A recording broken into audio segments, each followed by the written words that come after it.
जाणून घेणार आहोत आत्ता या क्षणापर्यंतच्या महत्त्वाच्या घडामोडी। सुरुवात करूयात भुसावळच्या बातमीने। भुसावळमध्ये खडकामध्ये महापरिषणच्या एका सबस्टेशनमध्ये मोठी आग लागली। सुदैवाने यात जीवितहानी झालेली नाही आणि कुठलाही वीज पुरवठा खंडित झालेला नाही। या सबस्टेशनमधून औरंगाबाद, बाबळेश्वर, दीपनगर अशा विविध ठिकाणी वीज पुरवठा होतो। आग लागल्यावर तातडीने 4 फीडर बंद करण्यात आले। रिॲक्टरमधील केबल एकमेकांना चिकटल्यामुळे शॉर्ट सर्किट झाला आणि ज्यामुळे मशीन फुटलं आणि आग लागली। रिॲक्टरची बुशिंग फुटल्यामुळे रिॲक्टरला आग लागलेली आहे। बाकी दुसरं काही नाही। आता प्रायमरी सस्पेक्ट तरी हाच आहे, बाकी नाही दुसरं। आता सगळं आता आटोपल्यानंतर बघू। नाही, आपलं ग्रीड मधलं त्याच्यामुळे लाईटवर आपल्या इथे परिणाम होत नाही। फक्त आपले जे 4 फीडर ते आपण सध्यापुरते बंद केलेले आहे, बाकी सगळं नॉर्मल चालू आहे आपल्याकडे। आणि आज आपण जाणून घेणार आहोत 4 राज्यांच्या निवडणुकांबद्दलच्या बातम्या।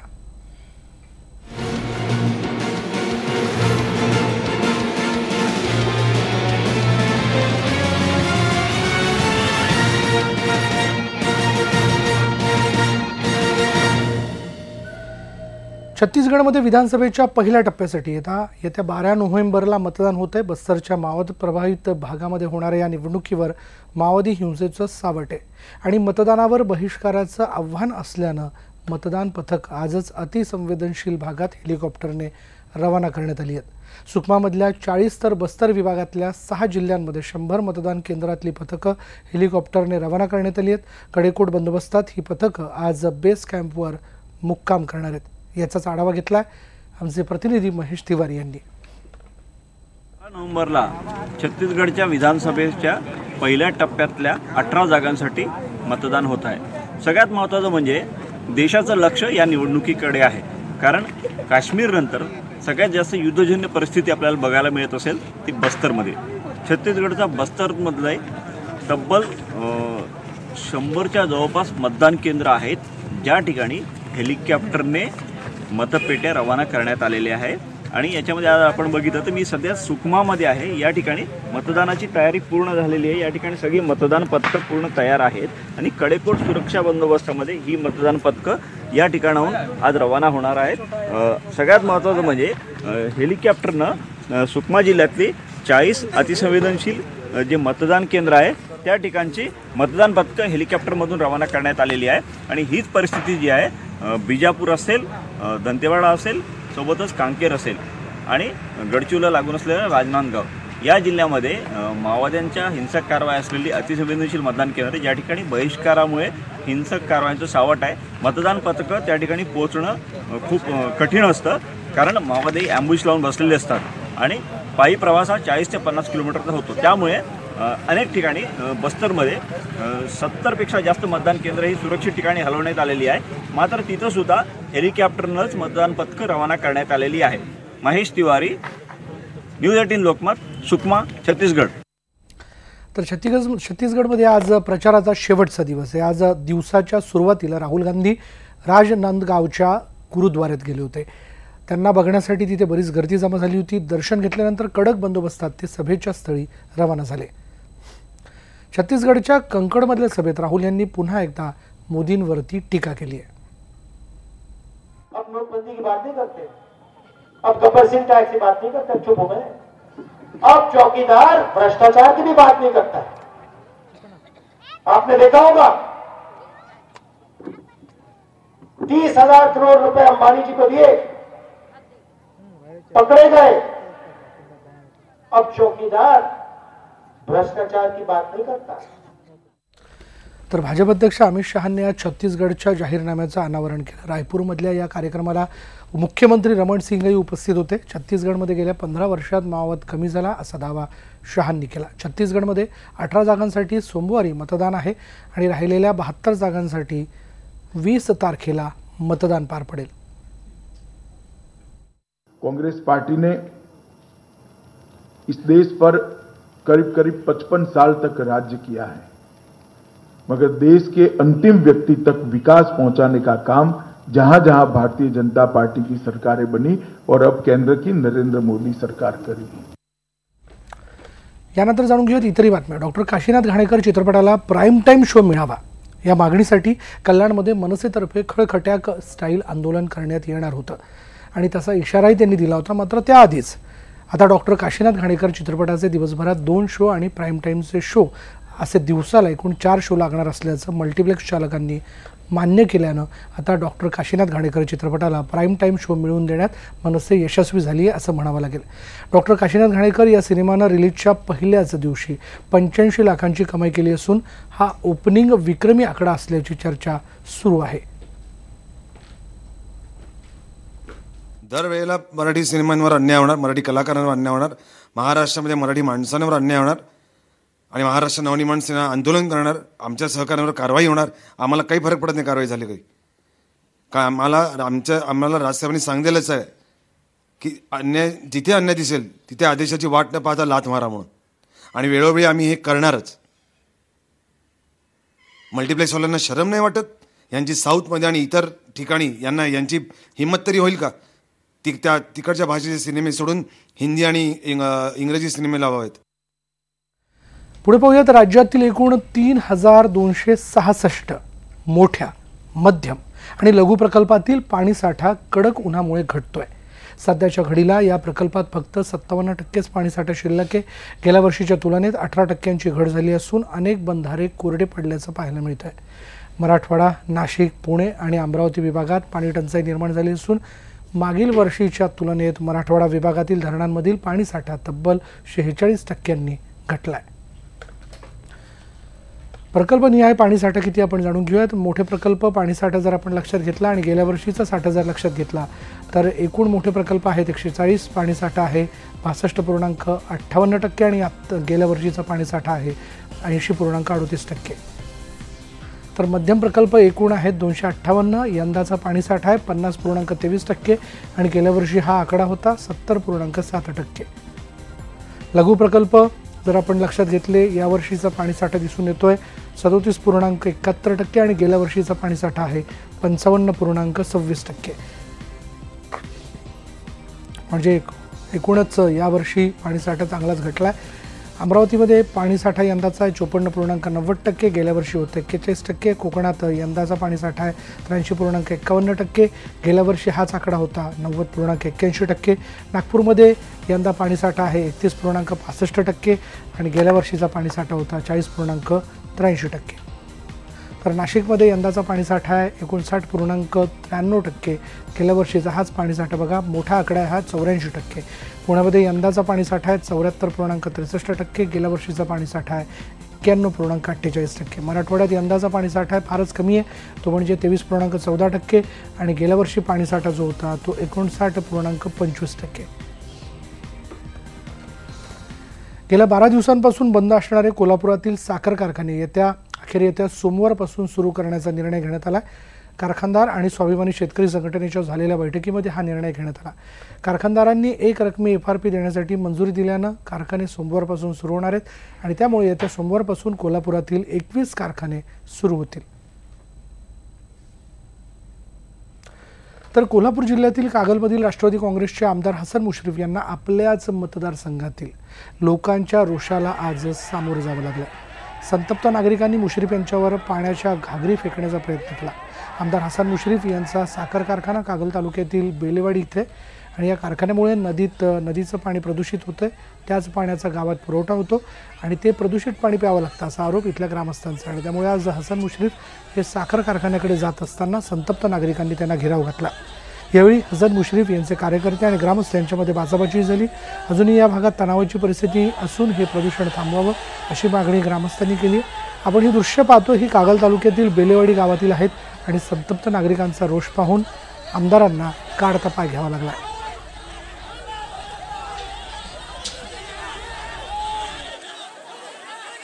कारखान्याच्या पाण्यावरून गावकऱ्यांनी रस्ता रोको केला होता. मी त्या ठिकाणी 9:15 पोचलो आणि त्या गावकऱ्यांची समजूत काढून रस्ता रोको उठवला.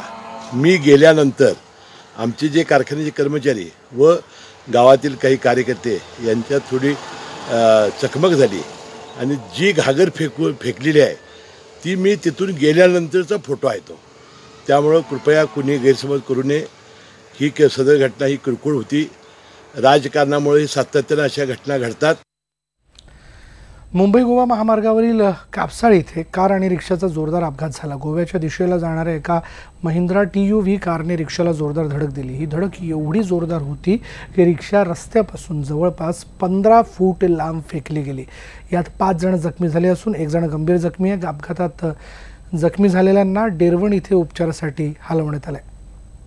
बघूयात अवनी वाघिणीच्या मृत्यूवरून एकीकडे मुख्यमंत्री आणि नितीन गडकरींनी वनमंत्री सुधीर मुनगंटीवार यांची पाठराखण केलेली असताना दुसरीकडे काँग्रेसचे नेते संजय निरुपम आणि शिवसेनेचे पक्षप्रमुख उद्धव ठाकरे यांनी मात्र मुनगंटीवारांवर जोरदार हल्ला केलाय। मुनगंटीवार वनमंत्री असतानाच वाघांच्या सर्वाधिक हत्या झाल्यात। वनमंत्री आणि शिकारी यांचं साटालोटा असल्याचा थेट आरोप निरुपम यांनी केलाय। तर वनमंत्री गोळ्या घालायला गेले नव्हते असं मुख्यमंत्री म्हणतात। मग सर्जिकल स्ट्राईक करायलाही मोदी गेले नव्हते। सैनिकांच्या शौर्याचं श्रेय घेणार असाल तर अवनीच्या मृत्यूचं पापही घ्या असा टोला उद्धव ठाकरेंनी लगावलाय। मुख्यमंत्र्यांनी गोळ्या झाडलेल्याचा सत्कार करायला हवा असंही ते म्हणाले। जो महाराष्ट्र के वन मंत्री हैं सुधीर मुनगंटीवार, उनका पूरा जो चाल चलन है वनों की रक्षा या वन्य जीवों की रक्षा को लेकर के, उससे ऐसा दिखता है कि वो शायद जानवरों की हत्या कराने में ज्यादा रुचि ले रहे हैं। हो सकता है वो पोचिंग माफिया जो इंटरनेशनल लेवल पे ऑपरेट करती है उस माफिया के वो हिस्सा हैं। मला आजच कळलं की ती जी काही एक कमिटी नेमण्याचं नाटक केलं गेलेलं आहे, हे नाटक आहे। ज्या लोकांनी अवनीला मारण्यासाठी सपोर्ट केला होता किंबहुना ज्या लोकांनी शिकाऱ्याला बोलवण्यासाठी पुढाकार घेतला होता अशी माझी माहिती आहे, त्याच लोकांना न्यायमूर्ती म्हणून नेमल्यासारखं दाखवून हा सगळा फार्स केला जातोय। मला असं वाटतं या कमिटीला काही अर्थ नाहीये। ही कमिटी नेमली काय नाही नेमली काय, मुख्यमंत्र्यांनी सरळ निर्णय जाहीर करून टाकला असता तरी काय फरक पडला नसता।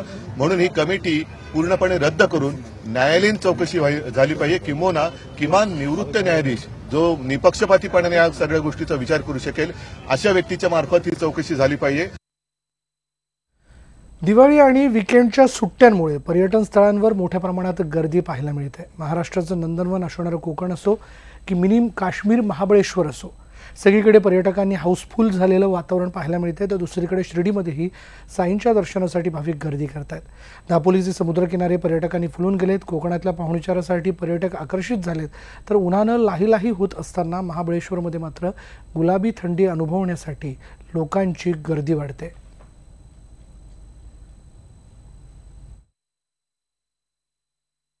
इथं खूप छान वाटलं, मला पुन्हा यावंसं वाटतंय।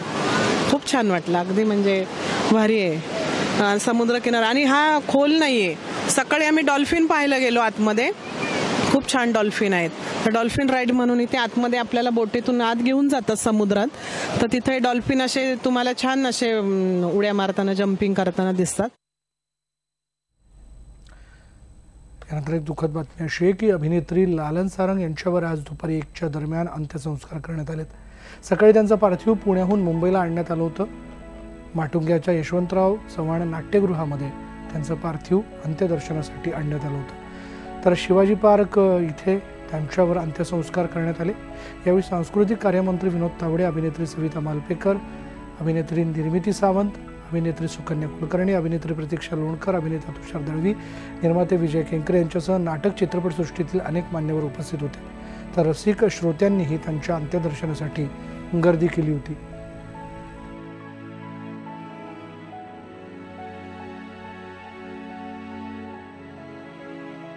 जेवढी बंडखोर अभिनेत्री होती तितकीच ती चांगल्या मनाची सहृदय अशी एक स्त्री होती, अशी एक माणूस होती आणि ती आठवण कायम आमच्यात राहील। त्यामुळे ती आज नाही असं मी म्हणूच शकत नाही। ती आहे आणि ती सतत आमच्याबरोबर राहणार आहे। ह्यानं त्या कारणाने ती आमच्यावर राहणारच आहे आणि ती खूप मानी आयुष्य जगली असं मला वाटतं आणि ती छान त्या पद्धतीनं ती आपल्यातनं आज गेली। मेरी जितनी भी मुलाकात उनसे हुई वो राकेश जी के घर पर एज अ फैमिली मेम्बर एक बच्चे की तरह हमेशा मुझे एक्सेप्ट करते थे, रिसीव करते थे। तो वर्क वाइज मेरा उनके साथ कोई ऐसा एक्सपीरियंस नहीं रहा है मैम के साथ, पर always used to look like a mother figure and more than a mother. एक होते ना कि वो हमेशा हेड ऑफ द फैमिली, दादी माँ वाली फीलिंग आती थी उनके साथ एंड इट्स अ लॉस, बहुत बड़ा लॉस है। कोलकाता इंटरनॅशनल फिल्म फेस्टिवलला आजपासून सुरुवात झाली आहे। उद्घाटनाच्या सोहळ्यात अनेक दिग्गज उपस्थित होते। ज्येष्ठ अभिनेत्री वहिदा रेहमान, जया बच्चन, महेश भट्ट यांचा सत्कार यावेळी करण्यात आला. पश्चिम बंगालच्या मुख्यमंत्री ममता बॅनर्जी, सुपरस्टार अमिताभ बच्चन आणि शाहरुख खानही या कार्यक्रमाला उपस्थित होते. This trophy is befittingly called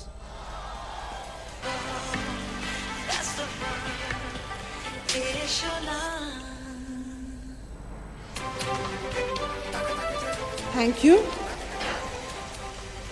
We would request Koel Malik. ऐन दिवाळीत मशीनमध्ये अडकून त्याच्या हाताचा पंजा मनगटापासून वेगळा झाला. एका क्षणात सगळं काही संपलं होतं. मात्र देवदूतासारखे ते डॉक्टर धावून त्याच्या भविष्यावर दाटलेला अंधार दूर करण्यासाठी ते डॉक्टर पुढे आले. बघूयात नेमकं काय घडलं.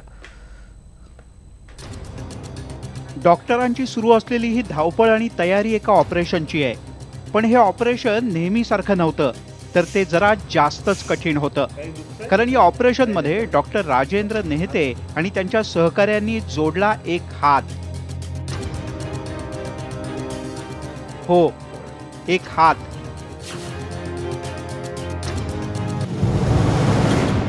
राहुल उगले हा तरुण कारखान्यामध्ये पेपर कटिंगचं काम करत होता. लाईट गेल्यानं तिथेच बसून काहीसा विचार करत होता. अचानक लाईट आले आणि क्षणार्धात मशीन सुरू झालं आणि एका क्षणात होत्याचं नव्हतं झालं आणि राहुलचा हात तुटला. बेशुद्ध पडलेल्या राहुलच्या जखमेतून वेगानं रक्त वाहत होतं. काहीच उमजत नसलेल्या राहुलच्या सहकाऱ्यांनी त्याला डॉक्टर जपे यांच्या दवाखान्यात नेलं. देवदूतच धावून आल्यानं तातडीनं सूत्र हल्ली आणि तुटलेला पंजा घेऊन राहुलसह सगळेच जण नाशिकच्या दिशेने रवाना झाले. लय मदत केली डॉक्टरनं, त्याला गुण आणला, हाताला मदत केली. राहुलला आवश्यकता होती ती नाशिकच्या कुशल सर्जन डॉक्टर राजेंद्र नेहते यांची. दिवाळीच्या सुट्टीवर निघालेले डॉक्टर नेहते आणि त्यांच्या पत्नी अनिता नेहते तातडीनं पुन्हा माघारी परतले आणि हॉस्पिटलमधल्या ऑपरेशन थिएटरमध्येच दाखल झाले. तसंच त्यांनी डॉक्टर हर्षद अढाव, डॉक्टर योगिता भामरे यांनाही बोलावलं आणि सुरू झालं एक अत्यंत किचकट ऑपरेशन. या धडपडीत त्यांना यश आलं आणि राहुलचा अक्षरशः तुटलेला पंजा त्यांनी नुसता जोडलाच नाही, तर तो पुन्हा जिवंत केला. एखाद्या डॉक्टरच्या आयुष्यात दिवाळीच्या निमित्ताने एवढं कुठलंच सॅटिस्फाईंग असू शकत नाही की आपण एखादा रुग्ण येतो ज्याचा हात पूर्णपणे मनगटापासून तुटला आहे आणि तो आपण जोडतो. त्या रुग्णाच्या नातेवाईकांचा, फॅमिलीचा मी विचार करतो तर मला असं जाणवतं की त्यांना यापेक्षा मोठी दिवाळी भेट कुठलीच मिळालेली नसेल आयुष्यात. सध्या डॉक्टर आणि त्यांचे सहकारी राहुलमध्ये आत्मविश्वास निर्माण करण्यासाठी धडपड करतात. व्यवस्थित होईल हात, काळजी करू नको, ठीक आहे. रुग्ण डॉक्टरांना देव मानतो तो अशाच कारणामुळे. पण पैशाच्या मागे लागणाऱ्या काही डॉक्टरांनी या पेशाचं पावित्र्य धोक्यात आणलं असलं तरी अजूनही काही देवदूत धन्वंतरीच्या रूपानं आहेत. आणि म्हणूनच राहुलची ही दिवाळी अंधारात जाण्यापासून राहिली. ज्या पद्धतीने ही जटिल शस्त्रक्रिया यशस्वी झाली, राहुलचे दोन्ही तुकडे जोडले गेले आणि त्याचा हात जिवंत झाला. दिवाळी त्यांची पुन्हा प्रकाशमान झाली. व्हिडिओ जर्नलिस्ट हेमंत बागुलचा प्रशांत बाग, न्यूज 18 लोकमत, नाशिक.